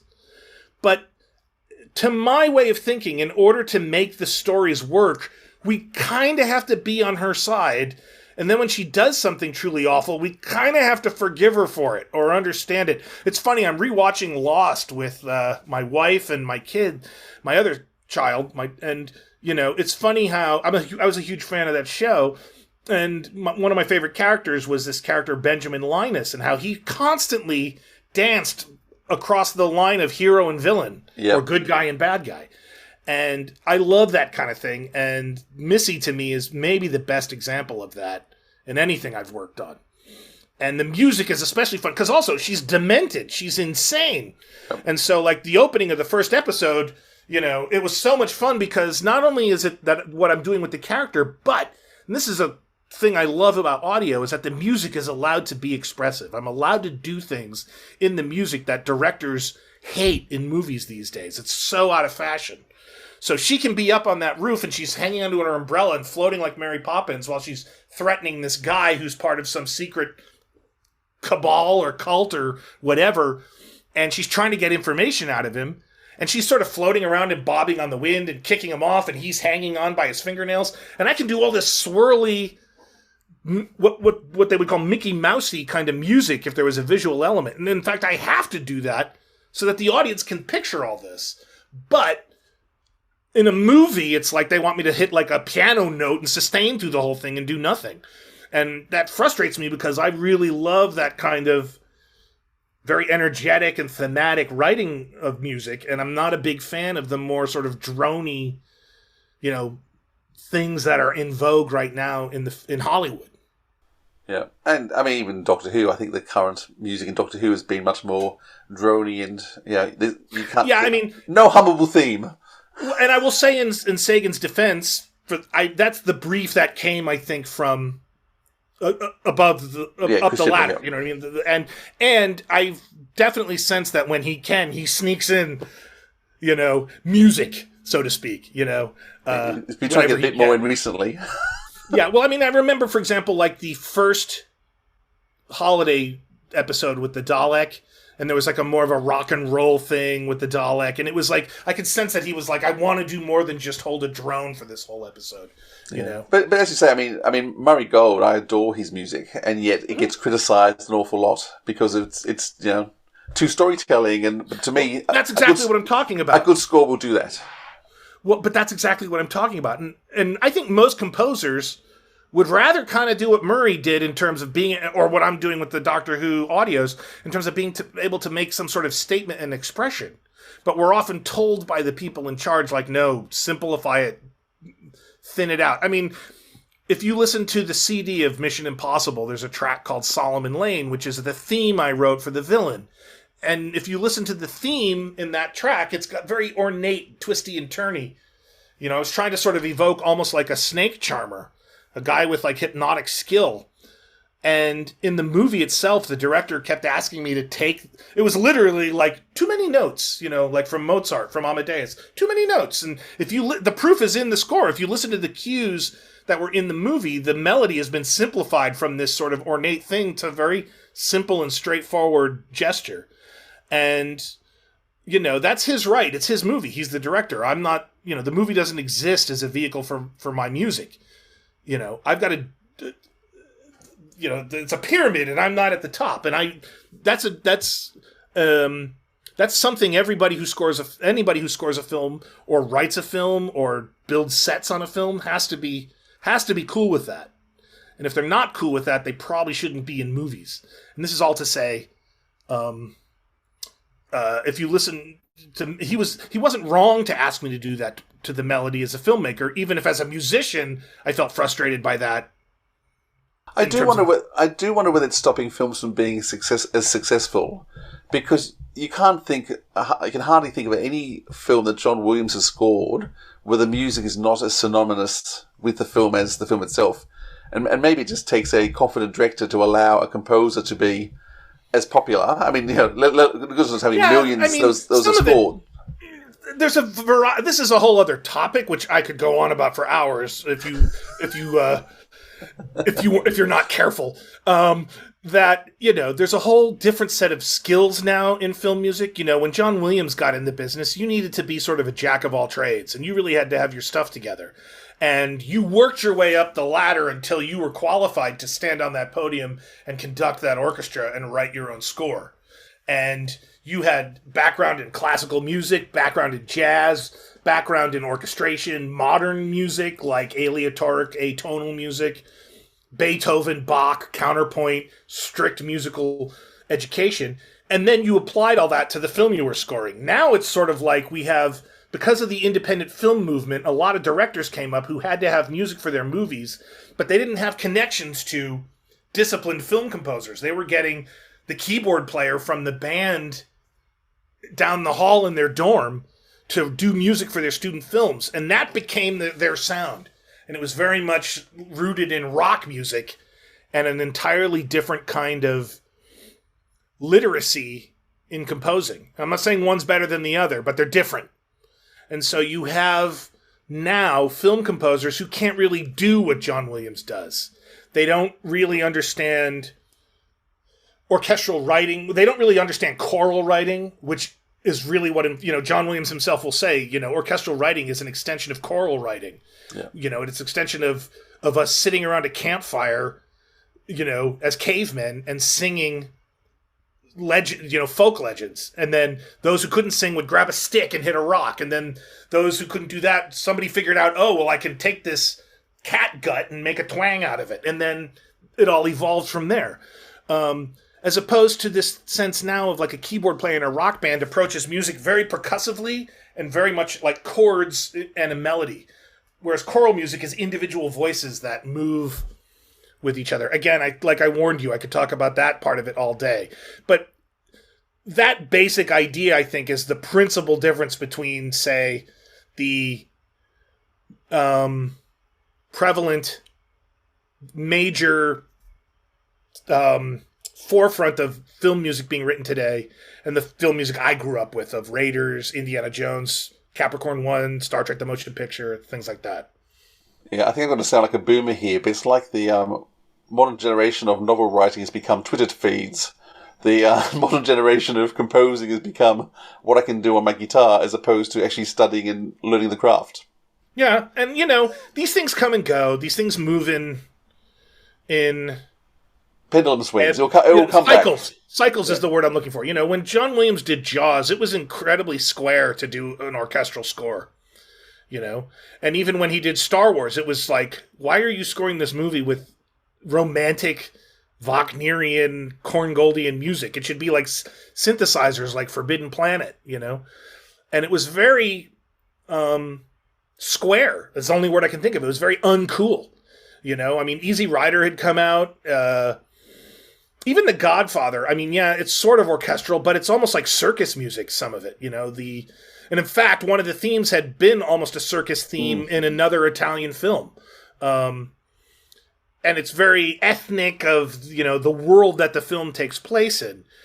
The music of Jaws to some degree, but especially Star Wars, is nothing like what we think of, what we thought of at the time as space music. Or Planet of the Apes. Like, that was more considered what you do for a sci-fi score. A 12-tone weird sounds thing. Actually, that reminds me of the sounds evoked by Space 1999, the original TV series. Very, very stringy, probably not something that a movie director would want to use, but so evocative to me of the time. And you've worked on all the Space 1999s for Big Finish, haven't you? Yeah, they did one hour thing that I didn't do. I think Benji did that. Yep. And then they did, when it went to box sets and started doing whole series, they approached me about doing the music for those. And we used Benji's version of the opening and closing music, and then I do the scores.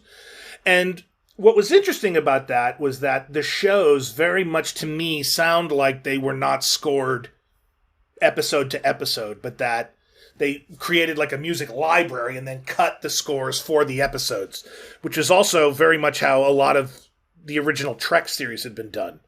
They would score 2 episodes and then track 3, and then score 2 and then track 3. Yeah. It's a cost-cutting measure so that they could have live musicians on the score, or they could have a bigger orchestra if they amortized the cost of 2 episodes across 5. Similarly, I think for Space 1999, there was probably some of that when they did the original show. And so I decided as an exercise in a different discipline to sort of try to follow that approach when I did the series 1 box set. And so I listened to the show and thought about all the different scenes and then looked at the script and wrote music for all those scenes, but I didn't necessarily time it out exactly to each beat of each scene. And then I brought it into Pro Tools and then fit it to the show in a way that I thought they would have done in the 70s when they did the original episodes. And that was a really fun process, and it was fun to do something that way, because I'm usually kind of a snob about that, and like, no, I've got to custom write it for every moment, because I'm a genius, you know? And it was fun to sort of like, I don't know, chill out for a minute and just do it that way. I'm making fun of myself, by the way. I don't really think I'm a genius. I think it worked really well because that box set, I guess because it's still fresh to me, there's only been a couple of box sets out, but those sets really evoke that particular era to me. Big Finish, you know, pride themselves on recreating eras for people. But that, more than anything over the last couple of years, has really, really taken me right back to that Jerry Anderson era, which is interesting because you also worked on a new Jerry Anderson style production. Yeah, sorry, you go. Well, I did First Action Bureau, but I also did Thunderbirds. That's right. Yeah. Culshaw is like, and some others are doing like, they're more like audio novels of Thunderbirds material, and that was very much like the sort of library approach. You know, Nick sent me all the Thunderbirds music and said, listen to this, absorb it, and then give me your take on it. And that was very much, that was a great introduction to Barry's music, you know, and to that whole 60s, 70s British sound. And that helped me a lot because I actually did that before I did Space 1999. So then to do Space 1999 was like, oh, okay, I'm revisiting this. And it was just great. And then First Action Bureau was something brand new. It's interesting that I did buy that at the time, but I've never had the chance to listen to it. And I listened to the first half hour of it before speaking with you right now. Mm-hmm. And I really enjoyed it, actually. But the difference in music, it's easy for someone like me who comes on and reviews things to compare something to another thing. But I really got a sense in the musical stings that you were doing throughout that of the Battlestar Galactica remake. Interesting. So I don't know whether that was any influence on you, but you know how the Battle BSG had at the start of every episode they had like the preview of the whole episode, and they do drums? Flashes. Yeah. So I got a sense of that in your music too. So interesting. Well, I'm a big fan of that reboot, and I really enjoyed. You know, it was really a breath of fresh air when it first aired. The kind of music Bear did for it. You know, very professional. Right, and also sort of the music for me reinforced what I sensed the show was trying to do, which was tell a sort of allegory for the situation America was in with Iraq and Iran in the Middle East.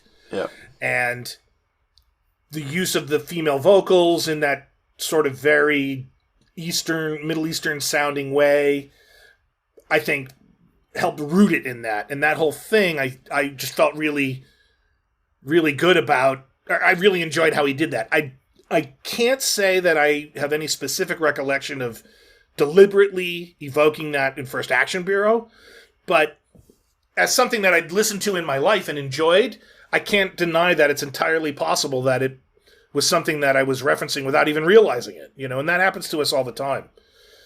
I mean, I remember the brief was definitely like, there's a spy quality to this, so put on your Mission Impossible hat. But it's modern, it's high tech. And so with the high tech quality, there was definitely an element for me of like, you know, the kind of bubbly synthesizers that we just sort of, it's a shorthand that we can use. Like, oh, if we hear that, we must be dealing with a computer of some kind, you know. There's a lot of what we do as composers that is just a shorthand to try to get the audience where they need to be as quickly as possible, you know. And so if I'm doing a thing and I want something to be funny, and I want, you know, it's like with a Missy thing where she's doing something awful, but we actually are supposed to think it's kind of funny. I can write music that's sort of blim, boom, blim, boom, blim, doodle, doodle, doodle, bum, blum, blum. And just right away, the audience is like, oh, okay, I know how to take this.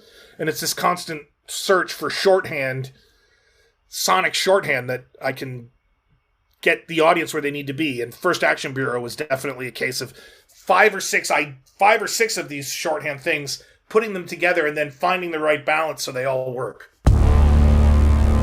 Have I ever killed anyone without permission? Not that I know of, officially. From the worlds of Jerry Anderson. Master Transporter Flight M104 is go for launch. First Action Bureau. 10. Connecting to First Action Bureau. You're early. Couldn't help myself. Good to see you, boss. 9. I'm trying not to make this weird. What is wrong with you? 8. Try to bond with her if you can. She'll love me. As do we all, Nero. Piss off. 7. Do you have any romantic feelings towards Benjamin Saul, Nero? Can you just say my name? God, no. 6. Nothing is true. 5. What? Swing by my quarters anytime. I'll definitely do that. 4. Why do I always attract the weird ones? He's a real bad boy, isn't he? 3. Look, you can pretend to be as hard-bitten and unfriendly as you like, but I've read your file and I know you're a nice person. Now that is a state secret, even from me. 2.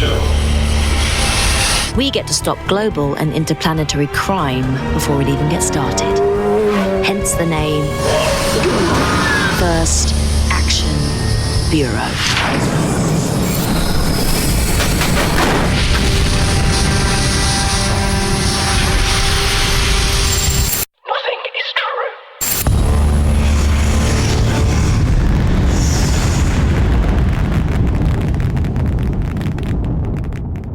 Just forget about this, or I may have to hunt you down and kill you.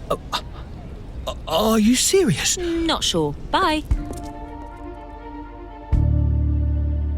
I'd love to just talk about a couple of just your main themes. So, Paternoster Gang, you went back to...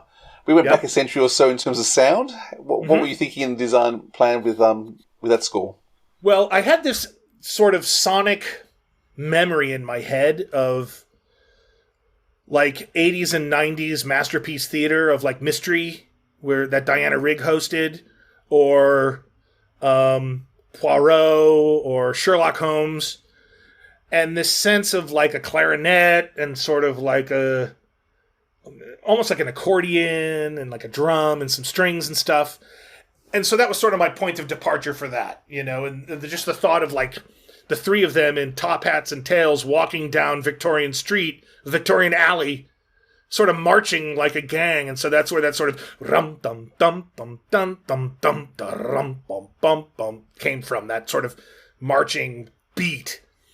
And then on top of that was just this idea of a sort of quirky, funny melody, and sort of a tootly sort of clarinet seemed to do that, you know. Dun dun dun dun dun dun dun dun dun dun, you know. And so a lot of times it's sort of starting with a feeling or a brief and saying, well, what about the things they're referencing? What can I do that evokes those things? What gets to the heart of that as quickly as possible? And like I said, with Missy, it was the sort of Mary Poppins meets the Doctor. With the Paternoster Gang, it was this sort of slightly mischievous, a sense of fun, of playfulness and mystery, coupled with this image I had of them sort of marching down the street in Victorian London.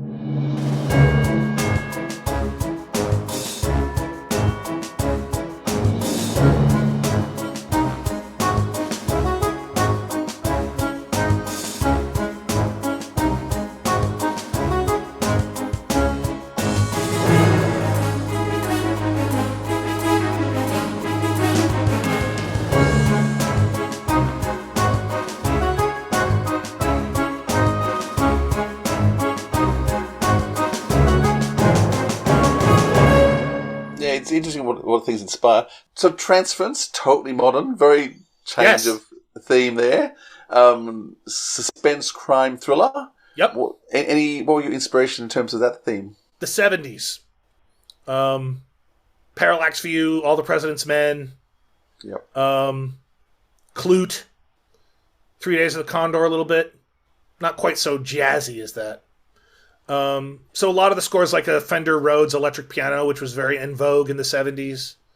There's a lot of sort of repetitive, what we call ostinatos, or ostinati, repetitive musical phrases, which is very much like what David Shire did for All the President's Men. And then whatever the dramatic needs of any given moment might have been. So like a crescendo, some orchestral instruments. I feel very comfortable using orchestral instruments as a sort of foundation. And then adding things to that to give it a specific color. So I added a Fender Rhodes electric piano to it for transference, and then I add, electric guitars to it for Jenny. And I just, what was fun about transference is that the episodes, I didn't do the sound on them. So the episodes were coming to me and I needed to deliver them back before I would hear the next episode. So I was scoring the show not knowing where it was going, which was great because the music is where the audience is. And I wasn't, sometimes when you know too much, you give stuff away without meaning to. And I couldn't do that. It was impossible for me to do that because I didn't hear how the show ended until I'd already scored the first 7 episodes or whatever it was. So those are the things I remember about that project. And there's some amazing twists that are just unexpected. Episode 4, there's a few good grief at what's just happened moments. And I think the score really helps promote the climaxes of some of the shock value that we have as an audience. And I'm such a nerd that probably one of the biggest thrills I get at all from working in Big Finish is hearing all my favorite characters. I have River Song saying my name. I know that's dorky and weird, but that just, it's like, I think that's so cool. I've got Leela, saying my name in the credits of one of the shows I worked on, or, whoever, it's funny to me. I never, I went to a thing once in England and, Carol Ann Ford was there, and I never thought in my life I'd meet Susan from... That's as exciting to me as meeting Tom Cruise, I know I'm a nerd, but, You are a funny nerd. It's great.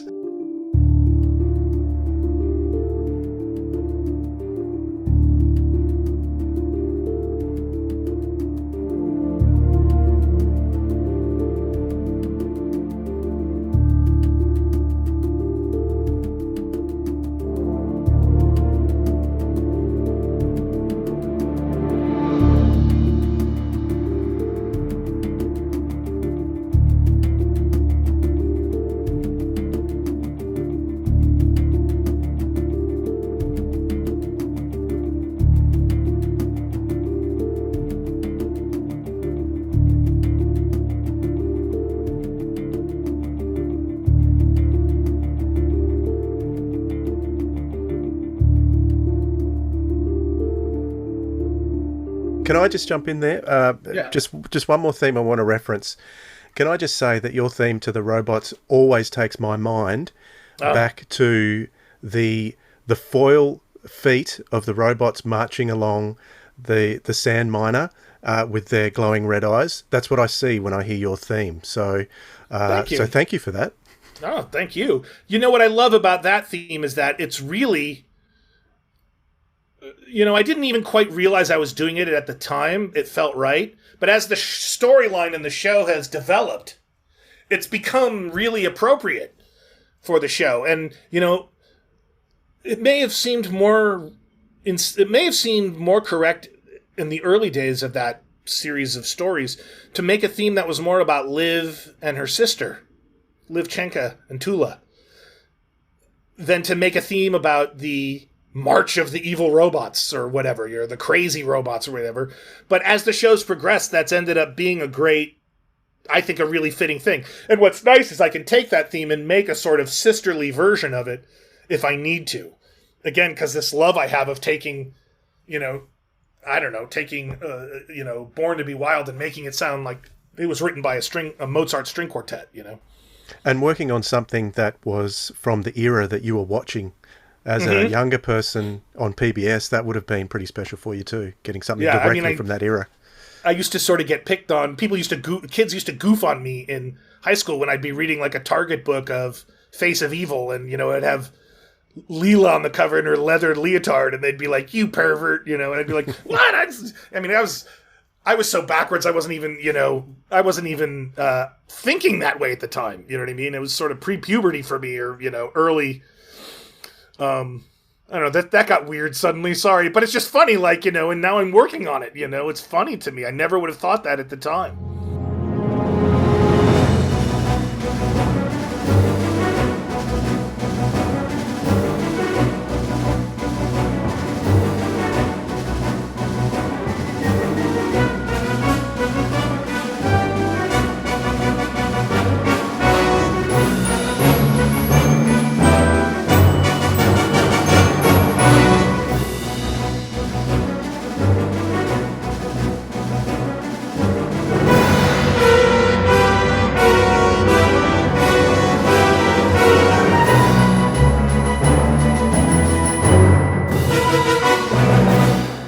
I mean, doing God of Phantoms with Tom and Louise was pretty crazy, to be working on a Tom story. I mean, Pete, I was really lucky because I grew up, Pete was my favorite Doctor, the fifth, as a kid. Because it was just, even though I discovered it through Tom, it was the fifth Doctor that opened up the world to me as like, oh, it's this whole huge thing. And I loved how different he was, and I really liked All Creatures as well. So I loved that era, and I probably felt some kinship to Adric, say, being a young guy and wanting to sort of go on adventures with the Doctor. And then to work with all of them, I got to do a Pete story, I got to do a Colin story. I'd love to do. It was fun when the pandemic first started, when the lockdown happened. I did a few things with Emily and the official Doctor Who magazine tweets where they were doing these short things, and we did a thing with Amelia Pond and did a thing with Strax. And it's been fun to work on things that connect to the new show. I have a hope that someday, it was nice David was in one of the Jenny episodes, but to do something with Matt in the role or Chris would be really fun. I finally got to do a Paul thing for Charlotte Pollard, so it's only the new guys now that I've never worked with. I'm sure was it just one of those? Which of those stories did you work on in the Charlotte? Well, I did Pollard? the scores for all four, and Yeah. I did because it had a very quick turnaround. I did the sound design for Slaying of the Writhing Mass. Right. And then I did the music for all four. In terms of, is there any hope of ever getting a score of your music coming through, your themes and some of your main ideas? I know, in the past, Big Finish have released some music CDs, and I don't think they sold hugely well. In fact, my score to Defectors and Absolute Power is available on CD right now. It's on an album I called Escape to Danger, after the I don't know what you call it, the meme, the trope that Terrence used in all of his books. Yep. Terrence Dix always had a track called Escape to Danger, chapter called Escape to Danger. And I first had a track called Escape to Danger on my Mission soundtrack, and all the Doctor Who fans were like, "You nerd!" And then I decided to call the whole CD. I was lucky enough when I was working on Mission, I got to have lunch with Terrence one day with Andrew. And Terrence had passed away, so I dedicated the CD to him. So my scores to Defectors and Absolute Power are on that CD, and it actually includes the only place where you can hear my version of the Doctor Who theme. And I think it's also on streaming media at this point, so you might be able to find it on Spotify or So how do you Amazon. get that CD? Does Big Finish sell it? No, but I cleared it with Big Finish, and they said, no, you have our blessing to, if somebody else wants to put that out, go for it. And it hasn't been officially announced yet, but I can tell you that there's a CD coming for Box of Delights, which I did for Big Finish last summer. Okay. And then I'm hoping to do more. The people who did Box of Delights want to do Space 1999, and I'm also hoping to do some more Doctor Who with them. Put some more of my work for that out as well. Okay, I see this Escape to Danger from Rogue Nation that you've called. Yeah, that's what I was talking about. Yeah, I have a track for that, but then I have a whole album called Escape to Danger. The cover looks sort of like the Vortex. Okay, is it on streaming services, do you know? I thought it was. If it isn't, you can order it through La La Land Records. But I'm sure, I think you could probably buy it from iTunes as a digital download. That's what I was looking for. Yeah. I can't look right now, but... No, that's fine. Let's we'll get the link off you, and we'll include the link in the show notes, because if nothing else, I want it. I would love to get a hold of all your theme songs and things, because they're just amazing. So. Yeah, well, I have a YouTube channel where I have them all there, but yeah, I haven't released all of them yet on CDs. Again, I'm proud of the work, and I would love to be able to sort of put it out officially, rather than, just trickle it out. Of course, the CDs themselves also usually have sweet tracks, and I try to include the theme tune in there sometimes, although sometimes I don't, because somebody who really wanted the theme could rip the episode to their hard drive and then make an edit so it's the theme with a clean opening and a clean ending. Listen, can I just say, Joe, it's been amazing talking to you. Thank you so much for your time. We really appreciate it. We love the contribution you make. One of the things that we keep seeing, and you've shown again, is that an audio story from Big Finish has so many different elements, which is what makes it work. And music is just one small part. We discussed sound editing a bit, but it is actually this communal activity of writing, acting, sound design, soundscape, music that helps make the stories so powerful. So thank you for your contribution. It's my pleasure. Thanks for having me on your podcast.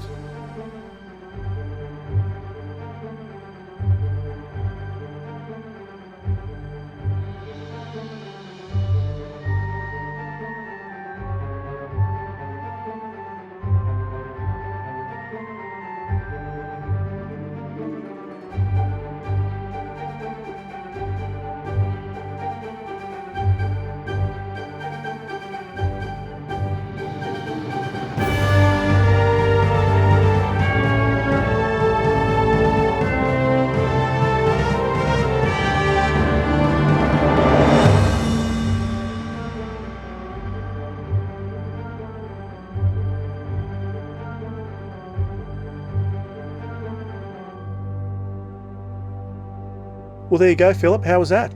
I think that was pretty fantastic. What an amazing guy. A lot of fun to be with. Really enjoyed spending time with Joe. You know what I love about Joe?